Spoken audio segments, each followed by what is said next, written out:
खड़ो ही को नहीं कर सकता।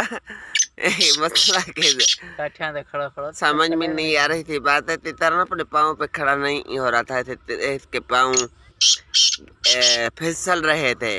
इस गद्दी पे जिस पे खड़ा है ना, ये ब्लू पिंजरे वाला तीतर ये जैसे पैदा हुआ है तो इसको जो कालीन या गद्दी ऐसी लगाई गई है जो कपड़े वाली बिल्कुल सिंपल सादा सा, तो इसको जब ये कालीन गद्दी जो नीचे थल्ले ये लगाया सख्त, जैसे टूर्नामेंटों पे नहीं लगाया जाता ऐसा लगाया है, तो इसके तीतर के पाँव फिसल रहे हैं। जैसे नहीं कोई मेरे जैसा बंदा कोई कच्चे घर में रहने वाला टाइल मार्बल पे चला जाए तो 5 दफ़ा दिन में गिरेगा पाँव फिसल के, इस तीतर के हमने 2 घंटे इधर आधा घंटा नोटिस किया, समझ नहीं आ रही थी। फिर ये समझ आई कि इसके पाँव फिसल रहे हैं। और देखे, देखे पाँव इसके फिसल रहे हैं टाइल और मार्बल पर।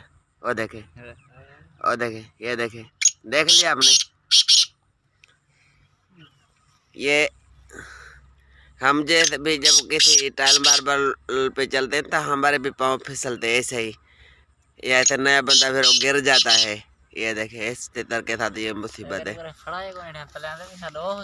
इसका कसूर नहीं है, तीतर बहुत अच्छा है, पर बेचारे को ऐसा घर, ऐसा पिंजरा, ऐसे तल्ले, ये टाइल मार्बल ऐसा देखा नहीं है बेचारे ने।